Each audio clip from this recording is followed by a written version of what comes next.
This is the Early Edition, a curated weekday guide to major news and developments over the past 24 hours.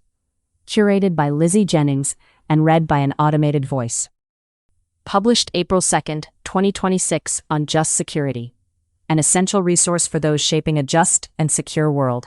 Here's today's news. Iran war. President Trump said yesterday in a televised speech that the U.S. military had nearly accomplished its goals in Iran, but offered no clear timeline for ending the war. "We're going to hit them extremely hard over the next 2 to 3 weeks," Trump said. "We're going to bring them back to the Stone Ages where they belong," Trump added, while stating that in the meantime, discussions are ongoing. Trump said the United States had destroyed Iran's Navy and Air Force and crippled its ballistic missile and nuclear programs, but provided little detail on opening up the Strait of Hormuz, and seemed to back away from plans to dispatch special operations forces to seize highly enriched uranium. Stock futures plummeted and oil prices jumped following Trump's speech. Trevor Honeycutt, Graham Slattery, and Steve Holland report for Reuters. Luke Broadwater and Tyler Pager report for The New York Times. Dave Lawler and Mark Caputo report for Axios. The U.S. military this week presented Trump with a plan to seize nearly 1,000 pounds of highly enriched uranium in Iran that would involve flying and excavation equipment and building a runway for cargo planes, according to 2 sources. The complex plan was briefed to the president after he asked for a proposal, the sources added. Ellen Nakashima, John Hudson, Alex Horton, and Karen DeYoung report for The Washington Post. Advisors who speak regularly with Trump told Axios this week that Trump is mostly improvising rather than following any clear plan when it comes to the war in Iran. Aides have been convinced at various points that Trump is leaning toward a major escalation, and at others that he was seeking a swift resolution. "Nobody knows in the end what he's really thinking," a senior advisor said. Senator Lindsey Graham, Republican, South Carolina, told Axios, "That's the plan, for you to not have a clue." Barak Ravid and Mark Caputo report. Multiple U.S. intelligence agencies have assessed in recent days that the Iranian government is not currently willing to engage in substantial negotiations over ending the war in Iran, according to U.S. officials. The reports show that Iran is willing to keep channels open, but that it does not trust the United States and does not think Trump is serious about negotiations. Edward Wong and Julian E. Barnes report for The New York Times. 3 U.S. officials told Axios that the U.S. and Iran are discussing a potential deal that would involve a ceasefire in exchange for reopening the strait. Trump said on social media yesterday that Iran had asked for a ceasefire, adding he would not consider that until Iran allowed ships to cross the Strait of Hormuz safely. Iran's foreign ministry spokesperson said Trump's claim was false and baseless. Iranian President Masoud Pezeshkian yesterday released a letter addressed to the United States that suggested diplomacy might be possible, saying that the path of confrontation is more costly and futile than ever before. Edward Wong and Julian E. Barnes report for The New York Times. The Pentagon is doubling its Middle East fleet of Air Force A-10 attack planes, which can support advancing ground troops, 2 Pentagon officials said yesterday. Eric Schmidt reports for The New York Times. An Iran-backed Iraqi militia, Kataib Hezbollah, yesterday offered to negotiate with the Iraqi government for the release of kidnapped U.S. journalist Shelley Kittleson in exchange for freeing detained militia members, according to 2 Iraqi security officials. Erica Solomon and Fali Hassan report for The New York Times. Iran war, political response. More than 30 countries will meet virtually today to assess all viable diplomatic and political measures we can take to restore freedom of navigation, guarantee the safety of trapped ships and seafarers, and to resume the movement of vital commodities, British Prime Minister Keir Starmer said. The United States is not among the countries in attendance. Jill Lawless reports for AP News. Let me remind you what NATO is. It is a military alliance concerned with the security of the Euro-Atlantic region. It is not designed to carry out operations in the Strait of Hormuz, which would breach international law, French Junior Army Minister Alice Rufo said yesterday.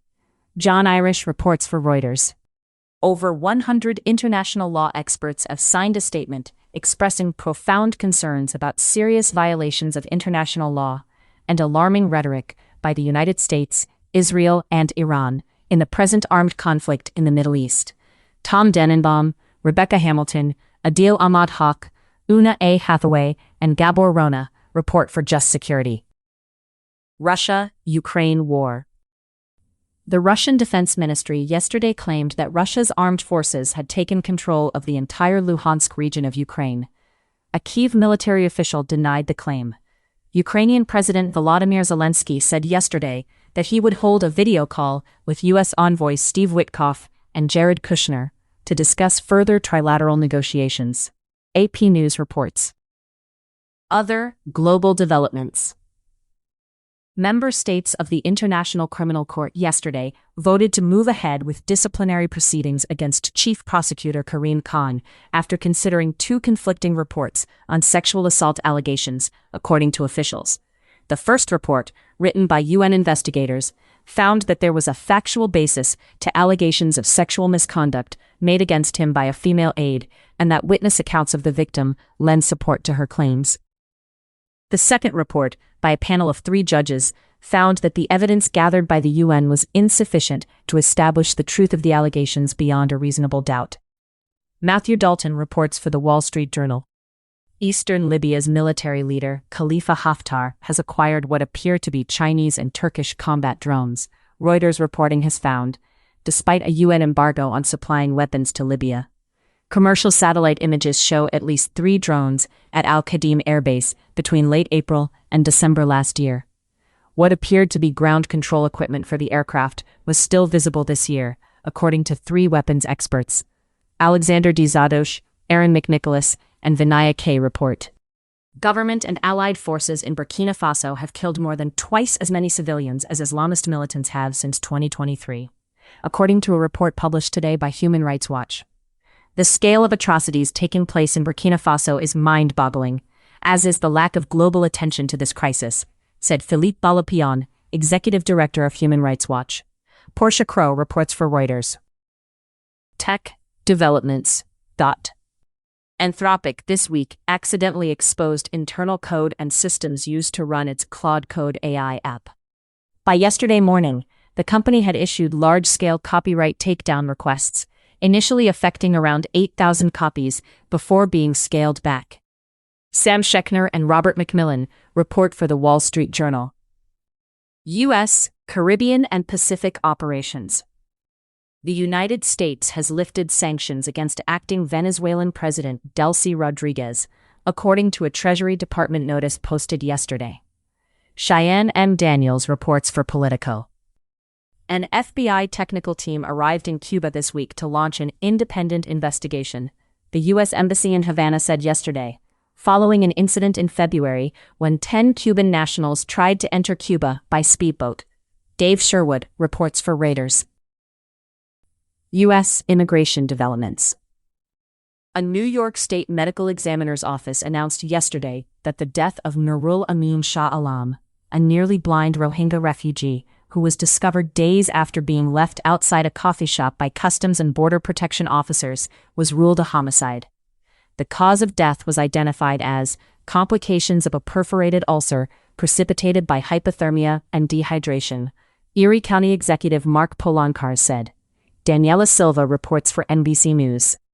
Top ICE legal officials told field attorneys within the Homeland Security Department, in an email last month, to stop filing new motions for third-country deportations tied to asylum cases. The email, reviewed by AP News, did not provide a reason. Before this pause, over 13,000 individuals awaiting asylum claims have been issued with third-country deportation orders. Tim Sullivan reports.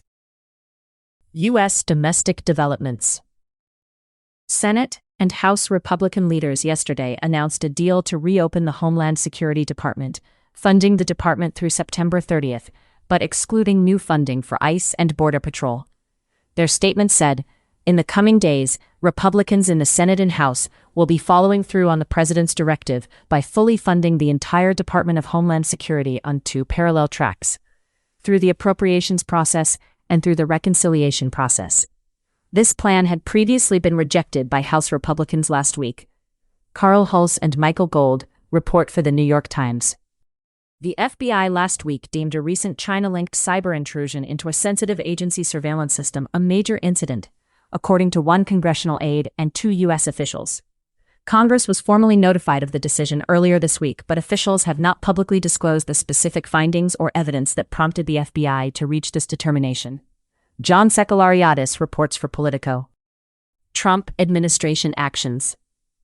Home Security Secretary Markwayne Mullin yesterday revoked a Noam-era policy requiring the secretary to personally approve contracts and grants worth more than $100,000, Jacob Wendler reports for Politico. Trump has discussed firing Attorney General Pam Bondi in recent days over his frustration at her handling of the Epstein files, according to 4 sources.